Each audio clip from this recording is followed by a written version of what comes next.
तो फिलहाल ये जो रिपोर्ट आप देख रहे थे ये 3 बजे तक का है। इस वक्त 2 सहयोगी मेरे जुड़ चुके हैं जो आपको वोटिंग का हाल बताएंगे, किस तरीके से स्थिति अभी नजर आ रही है। देवेश इस वक्त मेरे साथ जुड़ रहे हैं और राहुल मिश्रा भी इस वक्त मेरे साथ जुड़ चुके हैं। सबसे पहले राहुल, आप ही बताइए लोकेशन क्या है आपका, कहां पर दिल्ली में आप मौजूद हैं और क्या पैटर्न आपको समझ में आ रहा है? देखिए, मैं इस समय करोल बाग में मौजूद हूं और करोल बाग यहाँ पर यदि बताया जाए तो या पूरे के पूरे दिल्ली की यदि बात किया जाए, दिल्ली में सुबह में जिस तरीके से मतदान स्लो देखने को मिला था, लेकिन जैसे जैसे दिन चढ़ा है वैसे वैसे लोग बाहर निकले हैं और मतदान करने के लिए निकले हैं। मैं 70 के 70 कॉन्स्टिट्यूंसीज़ का पूरा आपको डेटा ज़रूर बता देना चाहूँगा कि और दर्शकों से भी, क्योंकि जनता यदि कहा जाए कि काफ़ी संख्या में आगे बढ़ी है, निकली है और उसके बाद मतदान किया है। जिस तरीके से वोटिंग परसेंटेज 1 बजे तक देखने को कम मिला था, उसके बाद बढ़त देखने को मिली है। आदर्श नगर में 42.20, अम्बेडकर नगर 45.50, बाबरपुर 51.75%, बदरपुर 44.79%, बादली 49.57%, बल्लीमारन 45.67%, बवाना 47.03%, बिजवासन 48.03%, बिजवासन 48.05%, बुराड़ी यहाँ पर 45.26 है, चांदनी चौक थोड़ा सा स्लो है 39.64%, छतरपुर 50.08, अच्छा वहाँ पर वोटिंग टर्नआउट देखने को मिल रहा है। दिल्ली कैंट 45.90% और उसके साथ ही साथ देवली की यदि बात किया जाए 44.98%, द्वारका 48.50%, उसके साथ ही गांधीनगर 46.39%, घोंडा 47.65%, गोकुलपुर ये अच्छा यहाँ पर टर्नआउट है 52.96%। ये सारे आंकड़े 3 बजे तक के हैं। ग्रेटर कैलाश 41.62%, हरिनगर 44.81%, जनकपुरी 47.02%, जंगपुरा 44.07%, कालकाजी 41.17%, करावल नगर 52.17%। ये बहुत अच्छा और हॉट सीट भी मानी जा रही है। करोल बाग 39.05 जहाँ पे मैं हूँ, स्लो थोड़ा सा देखने को मिल रहा है, लेकिन अब जिस तरीके की भीड़ देखने को मिल रही है उससे लगता है कि ये आगे बढ़ेगा। कस्तूरबा नगर 41% और किराड़ी की यदि बात किया जाए 50.05%, कोंडली 48.46%, कृष्णा नगर 46.7%, लक्ष्मी नगर 45.59%, मादीपुर 44.73%, मालवीय नगर 41.77%, मंगोलपुरी 49.26%, मटिया महल 47.10%, मटियाला 47.70%, मेहरौली 40.34%, मॉडल टाउन थोड़ा फिर पीछे है 39.35% के साथ, मोती नगर 43.50, मुंडका 46.89, मुस्तफ़ाबाद 56.12, सबसे ज़्यादा वोटिंग यहाँ पे 56.12%, नजफगढ़ 51.03, ये भी अच्छा परफॉर्मेंस है इसका, नांगलोई जाट 46% के, नरेला की यदि बात किया जाए 50.69% और न्यू दिल्ली जो कि हॉट सीट है 44.83, ओखला 42.70, पालम 48.86, पटेल नगर 42.49, पटपड़गंज 46.63% और के पुरम 41%। देखिए राहुल, लगातार देखिए हम आंकड़े अपने दर्शकों से साझा भी कर रहे हैं और आपने भी अभी तमाम आंकड़े साझा किए कि क्या वोटर फॉल रहा है अब तक का। एक बार फिर से आपका रुख करेंगे और समझेंगे करोल बाग का भी समीकरण, लेकिन एक बार मैं देवेश का रुख करना चाहूंगी, देवेश से समझना चाहूंगी। नई दिल्ली विधानसभा क्षेत्र में इस वक्त मौजूद है देवेश, क्योंकि यहाँ से अरविंद केजरीवाल आम आदमी पार्टी का एक वो चेहरा जिनके नाम पर 2013 से हमने देखा कि किस तरह से वोटर फुटफॉल रहा है।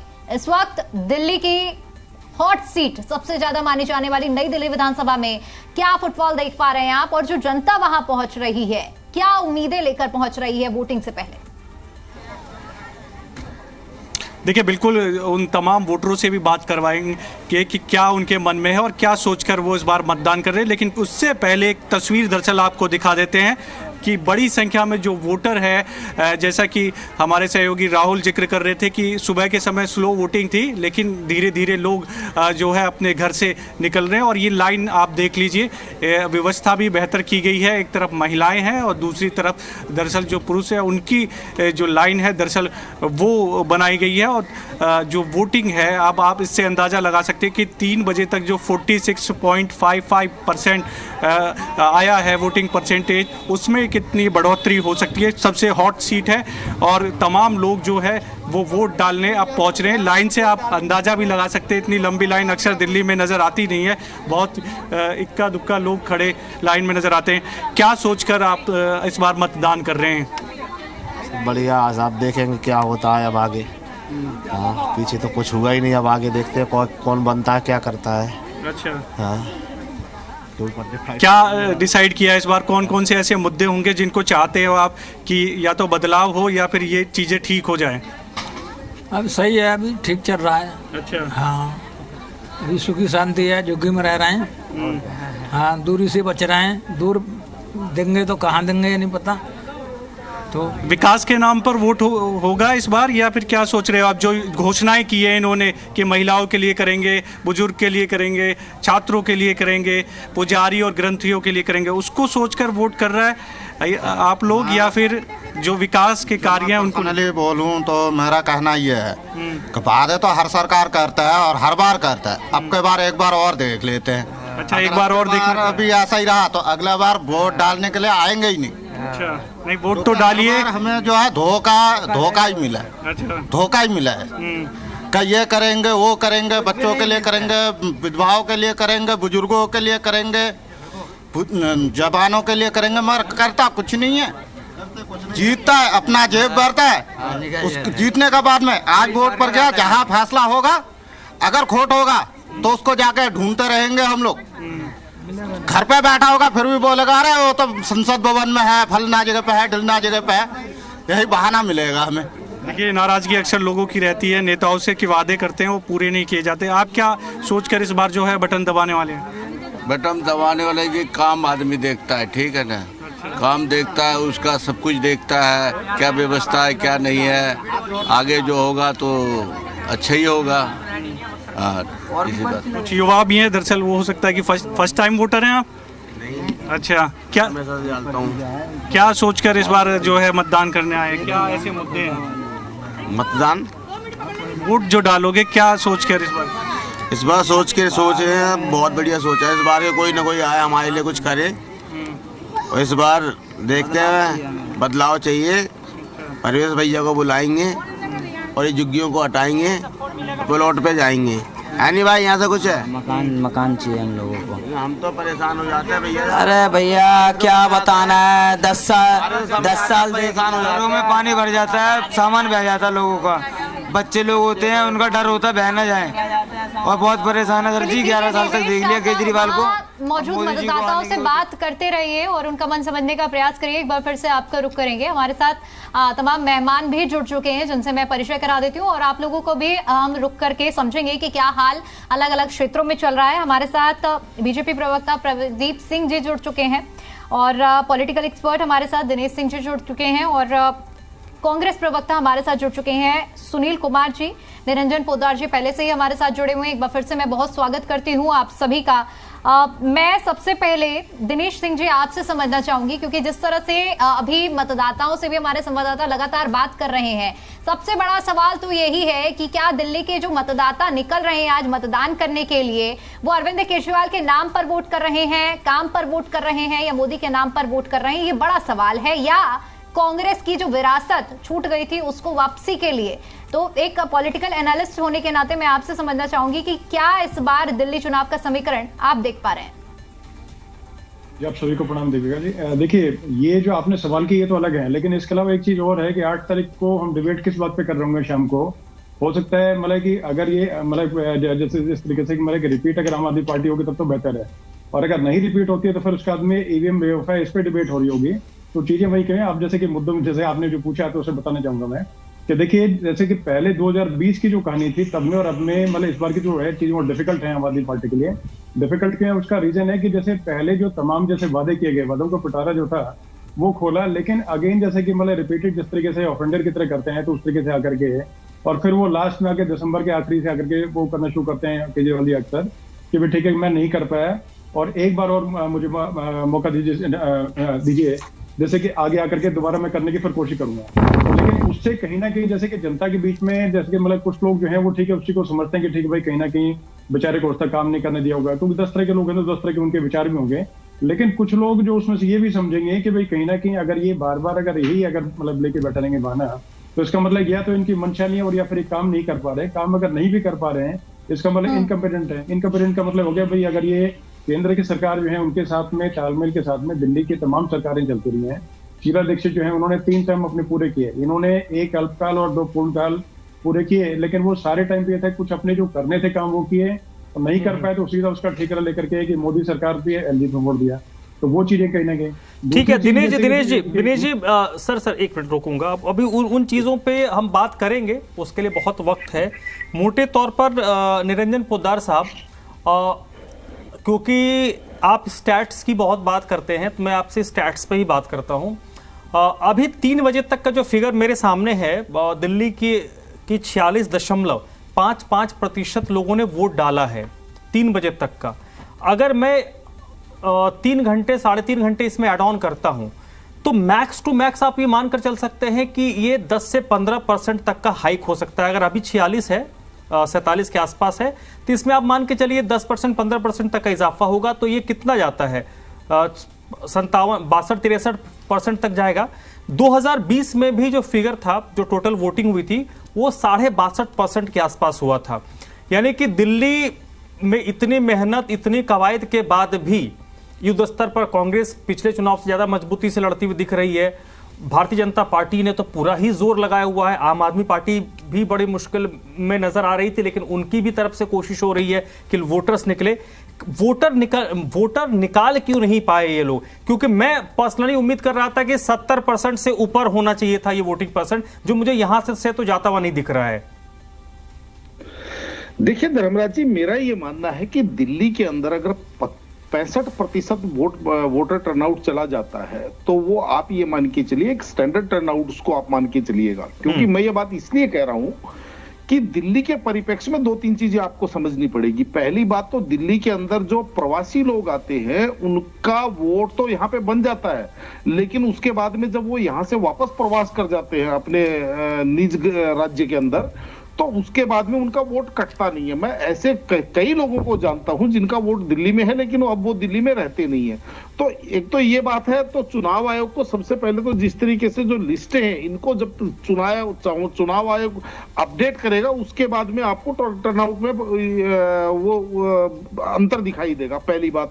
दूसरी बात इसके अंदर ये है कि इस बार जिस तरीके से आपको पता होगा कि वोट कटवाने और वोट जुड़वाने की जो राजनीति हुई उसका भी एक थोड़ा सा इफेक्ट आपको यहाँ पे चुनाव इस वोटर टर्नआउट के अंदर दिखाई देगा। क्योंकि जिस तरीके से लोग बाहर रहते हैं लेकिन वोट डालने के लिए उनको बुला लिया जाता था या समझ लीजिए उनको इकट्ठा कर दिया जाता था, या एक एक मकान के ऊपर कई वोट पहले से बने हुए थे उनके अंदर फर्जी वोट। लेकिन इस बार जिस तरीके से उसके ऊपर राजनीति हुई, कहीं ना कहीं कोई भी आदमी इस चीज से बचने की प्रयास करेगा कि मैं कोई गलत वोट डालने ना चला जाऊं, अन्यथा हो सकता है कि राजनीतिक पार्टियों को या राजनीतिक लोगों का तो कुछ बिगड़ेगा नहीं, मेरे ऊपर कोई कार्रवाई हो जाएगी। लेकिन मेरा ये मानना है, मैं प्रारंभ से ये बात कह रहा हूं, मेरा अनुमान है कि जो पिछली बार जो वोटर टर्नआउट था, इस बार वोटर टर्नआउट लगभग वही रहेगा। 62 से 65% अगर वोटर टर्नआउट हो गया तो आप इसको हैंडसम टर्नआउट कह सकते हैं। और जिस तरीके से 1 बजे के बाद में इसने गति पकड़ी है उससे ये उम्मीद की जा सकती है, क्योंकि वोटिंग का जो टाइम है वो तो 6 बजे तक का है, लेकिन वो एंट्री टाइम है उस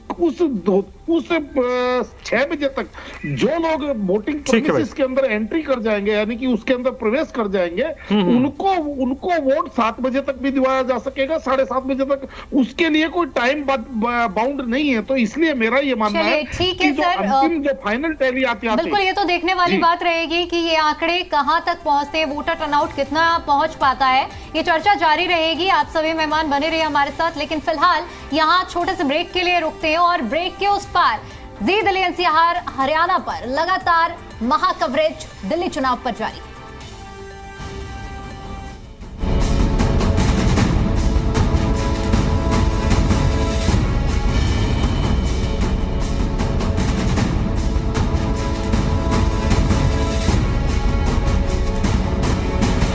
है 39.35% के साथ। मोती नगर 43.50, मुंडका 46.89, मुस्तफ़ाबाद 56.12, सबसे ज़्यादा वोटिंग यहाँ पे 56.12%, नजफगढ़ 51.03, ये भी अच्छा परफॉर्मेंस है इसका, नांगलोई जाट 46% के, नरेला की यदि बात किया जाए 50.69%, और न्यू दिल्ली जो कि हॉट सीट है 44.83, ओखला 42.70, पालम 48.86, पटेल नगर 42.49, पटपड़गंज 46.63%, और के बिल्कुल देखिए राहुल, लगातार देखिए हम आंकड़े अपने दर्शकों से साझा भी कर रहे हैं और आपने भी अभी तमाम आंकड़े साझा किए कि क्या वोटर फॉल रहा है अब तक का। एक बार फिर से आपका रुख करेंगे और समझेंगे करोल बाग का भी समीकरण, लेकिन एक बार मैं देवेश का रुख करना चाहूंगी, देवेश से समझना चाहूंगी। नई दिल्ली विधानसभा क्षेत्र में इस वक्त मौजूद है देवेश, क्योंकि यहाँ से अरविंद केजरीवाल आम आदमी पार्टी का एक वो चेहरा जिनके नाम पर 2013 से हमने देखा कि किस तरह से वोटर फुटफॉल रहा है।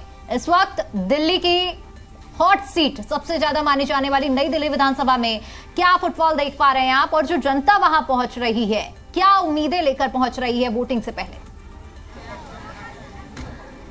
देखिए बिल्कुल उन तमाम वोटरों से भी बात करवाएंगे कि क्या उनके मन में है और क्या सोचकर वो इस बार मतदान कर रहे हैं, लेकिन उससे पहले एक तस्वीर दरअसल आपको दिखा देते हैं कि बड़ी संख्या में जो वोटर है, जैसा कि हमारे सहयोगी राहुल जिक्र कर रहे थे कि सुबह के समय स्लो वोटिंग थी, लेकिन धीरे धीरे लोग जो है अपने घर से निकल रहे हैं। और ये लाइन आप देख लीजिए, व्यवस्था भी बेहतर की गई है, एक तरफ महिलाएं हैं और दूसरी तरफ दरअसल जो पुरुष है उनकी जो लाइन है दरअसल वो बनाई गई है। और जो वोटिंग है, अब आप इससे अंदाज़ा लगा सकते हैं कि 3 बजे तक जो 46.55% आया है वोटिंग परसेंटेज, उसमें कितनी बढ़ोतरी हो सकती है। सबसे हॉट सीट है और तमाम लोग जो है वो वोट डालने अब पहुंच रहे हैं। लाइन से आप अंदाज़ा भी लगा सकते हैं, इतनी लंबी लाइन अक्सर दिल्ली में नज़र आती नहीं है, बहुत इक्का दुक्का लोग खड़े लाइन में नज़र आते हैं। क्या सोचकर आप इस बार मतदान कर रहे हैं? बढ़िया, आज आप देखेंगे क्या होता है अब आगे। हाँ, पीछे तो कुछ हुआ ही नहीं, अब आगे देखते हैं कौन बनता है, क्या करता है। अच्छा, हाँ, क्या डिसाइड किया है इस बार, कौन कौन से ऐसे मुद्दे होंगे जिनको चाहते हो आप कि या तो बदलाव हो या फिर ये चीज़ें ठीक हो जाएं? अब सही है, अभी ठीक चल रहा है। अच्छा, हाँ, अभी सुखी शांति है, झुग्गी में रह रहे हैं। हाँ, दूरी से बच रहे हैं, दूर देंगे तो कहाँ देंगे ये नहीं पता। तो विकास के नाम पर वोट होगा इस बार, या फिर क्या सोच रहे हो आप? जो घोषणाएं की है इन्होंने कि महिलाओं के लिए करेंगे, बुजुर्ग के लिए करेंगे, छात्रों के लिए करेंगे, पुजारी और ग्रंथियों के लिए करेंगे, उसको सोचकर वोट कर रहा है आप लोग, या फिर जो विकास के कार्य हैं उनको? बोलूं तो मेरा कहना ये है कि वादे तो हर सरकार करता है और हर बार करता है, अब के बार एक बार और देख लेते हैं। अच्छा, एक बार और देखना। अभी ऐसा ही रहा तो अगला बार वोट डालने के लिए आएंगे ही नहीं। अच्छा, नहीं वोट तो डालिए। हमें जो है धोखा ही मिला है। अच्छा, धोखा ही मिला है कि ये करेंगे वो करेंगे, बच्चों के लिए करेंगे, विधवाओं के लिए करेंगे, बुजुर्गों के लिए करेंगे, जवानों के लिए करेंगे, मगर करता कुछ नहीं है। जीतता है, अपना जेब भरता है, उस जीतने के बाद में आज वोट पर गया, जहाँ फैसला होगा अगर खोट होगा तो उसको जाके ढूंढते रहेंगे हम लोग। घर पे बैठा होगा फिर भी बोलेगा अरे वो तो संसद भवन में है, फलना जगह पे है, ढिलना जगह पे है, यही बहाना मिलेगा हमें। देखिए, नाराजगी अक्सर लोगों की रहती है, नेताओं से कि वादे करते हैं वो पूरे नहीं किए जाते। आप क्या सोचकर इस बार जो है बटन दबाने वाले हैं? बटन दबाने वाले ये काम आदमी देखता है, ठीक है ना, काम देखता है, उसका सब कुछ देखता है, क्या व्यवस्था है क्या नहीं है, आगे जो होगा तो अच्छा ही होगा। कुछ युवा भी हैं दरअसल, वो हो सकता है कि फर्स्ट टाइम वोटर हैं आप? नहीं। अच्छा, क्या सोचकर इस बार जो है मतदान करने आए, क्या ऐसे मुद्दे हैं? मतदान वोट जो डालोगे क्या सोचकर इस बार सोच रहे हैं, बहुत बढ़िया सोचा है इस बार के कोई ना कोई आए हमारे लिए कुछ करे, और इस बार देखते हैं बदलाव चाहिए। परवेश भैया को बुलाएंगे और ये झुग्गियों को हटाएंगे, प्लॉट पे जाएंगे। है नहीं भाई, यहाँ से कुछ है? मकान चाहिए हम लोगों को। हम तो परेशान हो जाते हैं भैया। अरे भैया क्या बताना है, 10 साल घरों में पानी भर जाता है, सामान बह जाता है लोगों का, बच्चे लोग होते हैं उनका डर होता है बह ना जाए, और बहुत परेशान है सर जी। 11 साल तक देख लिया केजरीवाल को। मौजूद मतदाताओं से बात करते रहिए और उनका मन समझने का प्रयास करिए। एक बार